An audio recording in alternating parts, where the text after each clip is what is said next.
I'm the girl who always has one foot out the door. Carry-on suitcase trailing right behind me. I'm planning my next adventure before my current one even ends. I am hopelessly addicted to seeing new places, getting lost in unknown cities, and knocking destinations off my bucket list. I'm an adventure seeker, a wanderluster, a travel junkie, and the girl always sitting in the window seat. I'm Angelina Zeppieri, and you're listening to Unmapped, a podcast about exploring new destinations and getting off the beaten path.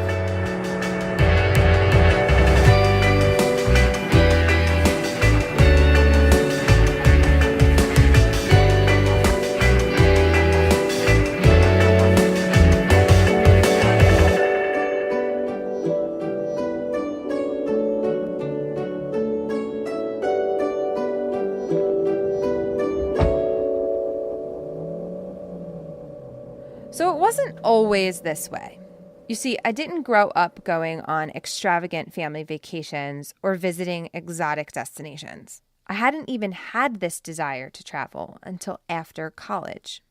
I was interning in my last semester, and someone I worked with asked me what I was doing after graduation.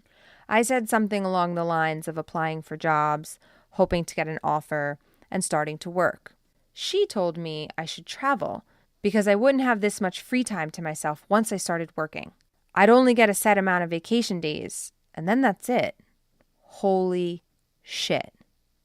It hit me that I was in this unique situation where my time didn't belong to anyone else. I knew I needed to travel. So I talked to my cousin Amanda to tell her I was thinking of going away. And she confirmed a lot of what my coworker had told me. So I had graduated. I was living this like day-to-day office life, 9 to 5. And she needed to get away too. We took a few days to look for ideas on Instagram, naturally, and eventually landed on Greece. All it took was seeing a few photos of the turquoise waters to know we had found our destination.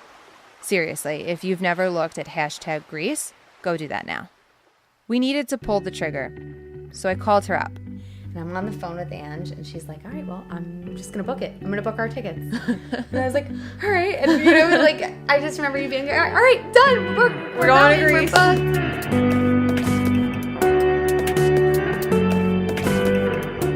We started doing our homework, researching Greek islands and reading travel blogs for inspiration. But we needed some more help.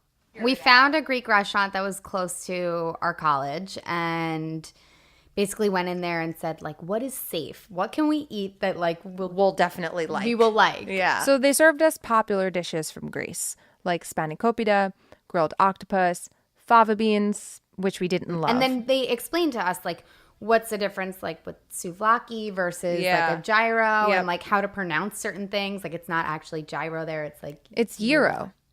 And they even gave us some tips on which of the many Greek islands to visit, like Mykonos and Santorini. So we took their advice to heart. We planned, we packed, and we set out on our Greek adventure. First stop, Athens.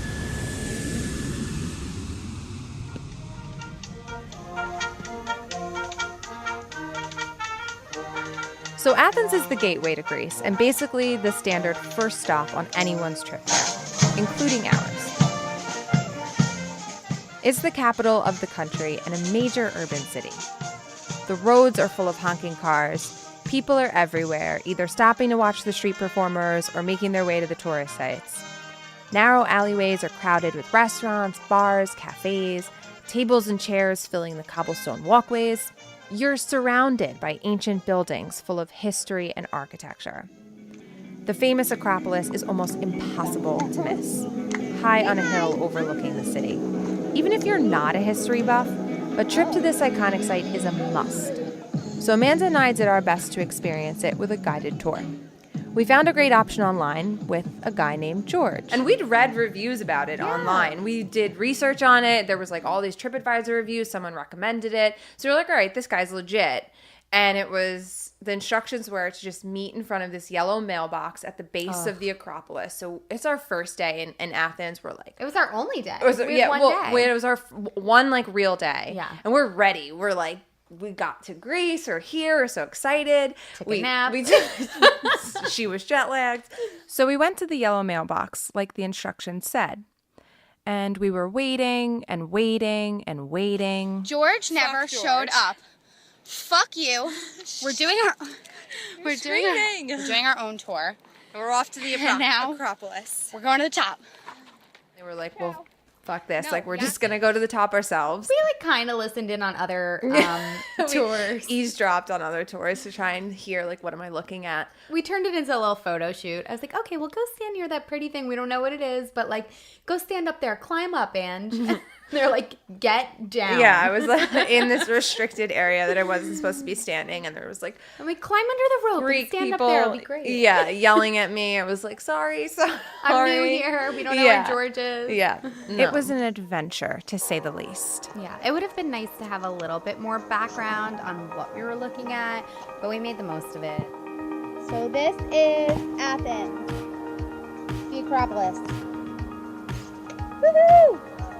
Even though we got stood up by George, it didn't slow us down one bit.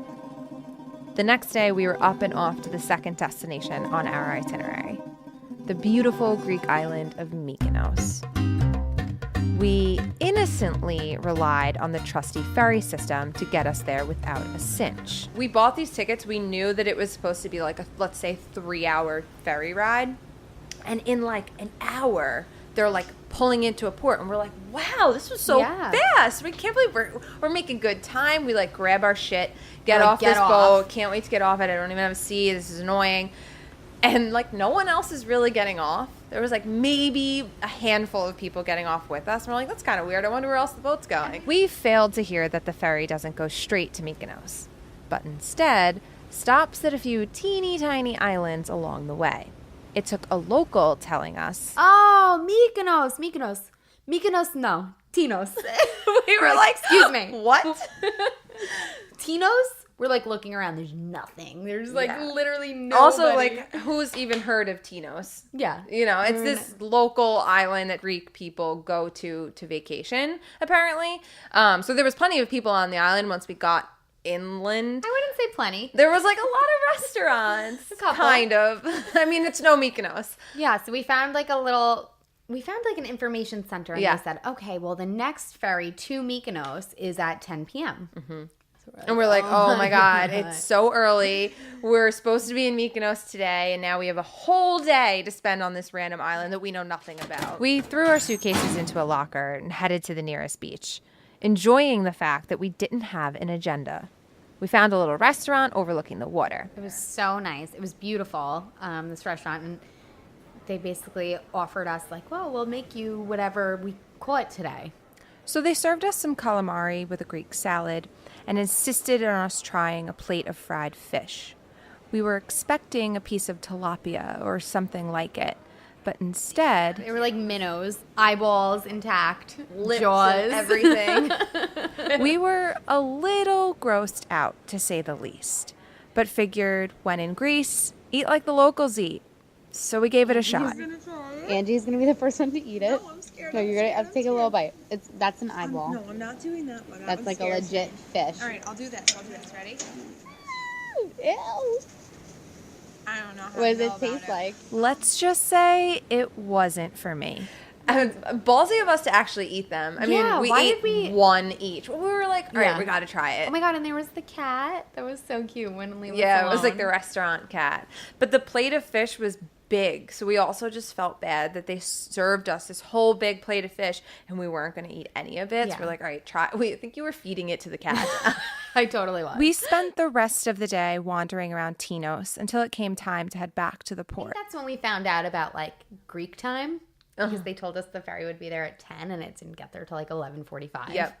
And it was a huge like cruise ship. Yeah. It wasn't even a small ferry. It was like ginormous, and there was 4 people getting on it from Tinos. And a couple of other people were the same thing as us. They were like, yep, we got off the wrong stop. Mm-hmm. We finally made it to Mykonos, home to the most beautiful beaches I've ever laid my eyes on, with water so blue you would think it's fake, and a world-renowned party scene that puts Vegas to shame.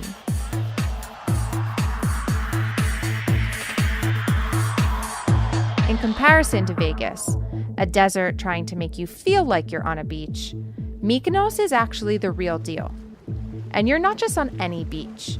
You're on a Mediterranean island surrounded by teal water looking out at the Aegean Sea, while some of the world's best DJs blast electrifying music.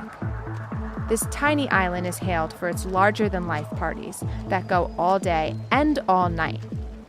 It's intoxicating, literally, energetic and exhausting all in one. We partied during the day at Tropicana on Paradise Beach and drank champagne all night at Club Cavo Paradiso, and eventually found ourselves at the mecca of all beaches and our absolute favorite spot in Mykonos, Namos at Saru Beach. Thanks to a friendly traveler that told us That Michael Jordan went there on his honeymoon. really? They're like, Michael Jordan went there on his honeymoon and parked his yacht right there. So we're like, oh. And they were like, that's the celebrity beach. And we're like, done. Let's Bye. go. Champagne. We're going. Yachts dot the coastline, sunbeds line the beach all the way to the water's edge. The drinks are amazing. It's everything to make you feel like you're one of the rich and famous. It was very much like fake it till you make it. We were like broke college students, sending ourselves on this trip, and we were whining and dining ourselves at Saru Beach. Yeah. Ordering like $15 drinks and like, We were like, whatever, this is going to be our big splurge day in Mykonos. So. And then we were like eating like street food for the rest of the rest trip. of the trip, like gyros on the street corner. I still say gyro, even though I know it's pronounced gyro. After a few days of partying and living our best lives, it was time to head to Santorini. If Mykonos is for the action, the parties, the bars, the beaches, the liveliness, then Santorini is definitely for the relaxation. Lounging by the pool, sipping homemade wine, and the most gorgeous sunsets in the world. When we got there, we saw tons of visitors driving ATVs or four-wheelers as a way to get around the island. And we knew we couldn't pass up the opportunity to have some fun on wheels. Okay, so we decided it's safer to take an ATV to Oya. Yeah. All right, we should go a little faster.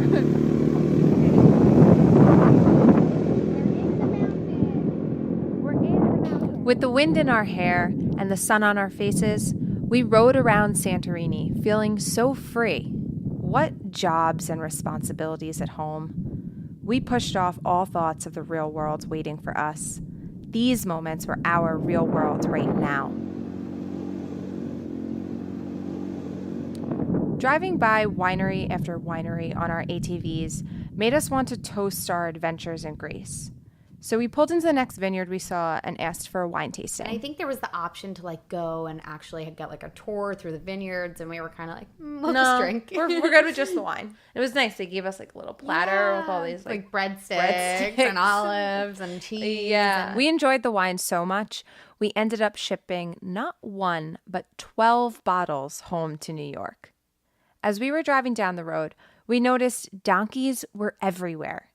These animals were being walked in groups or carried little Greek men on their backs, bells hanging from their necks as they paraded around town. A main activity for tourists like us is to ride these donkeys. We thought it was going to be a nice little donkey ride, We thought it was going to be like riding a horse. Nothing too serious. Nothing life or death. But it was exactly life or death. It was terrifying. Like, I would not recommend. We learned the hard way that the donkey rides were not so fabulous. Angie's donkey was like on it. He was 100 years old. Yeah. He was like the oldest donkey in the whole thing. And he was getting so close to the edge. And I was like, this poor donkey is going to just like buckle under me and we're going to fall down this mountain and I'm going to die in Santorini because I wanted to ride these damn donkeys. Yeah, we wanted to get off very badly. Even Amanda had some problems with her donkey. My donkey had diarrhea as I was like trying to get off. Yeah. It was like terrifying. Nobody could help me. We ditched those donkeys and their diarrhea as fast as we could. They were dirty and old and kind of scary, but at least we can laugh about it now. Glad we crossed it off the bucket list, but never again. From boats and beaches to gyros and donkeys, our adventure through Greece was finally coming to an end, and we had all the feels about returning to New York.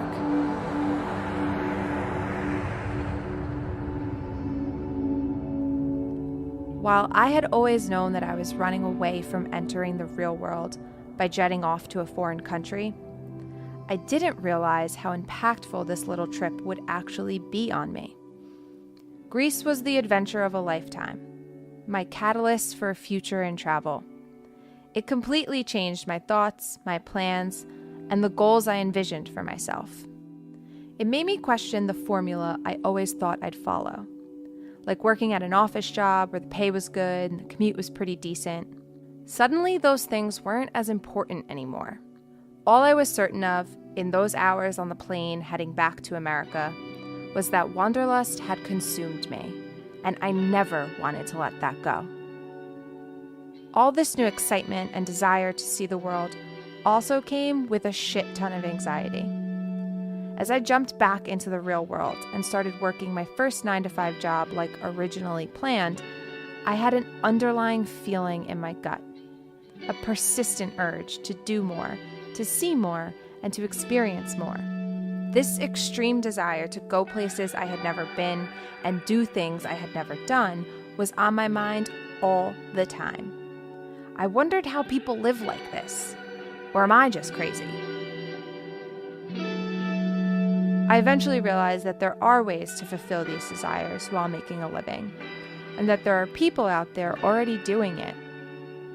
So I took some baby steps in that direction and started expressing my experiences, writing for Elite Daily, eventually starting my own travel blog, and now this podcast. Unmapped is about getting off the beaten path and finding all of those experiences to fulfill a desire to be more. It's not always about how I travel, but why. The exploring of different destinations, experiencing new things near and far, crossing adventures off my bucket list, and maybe, just maybe, figuring out a way to do this forever.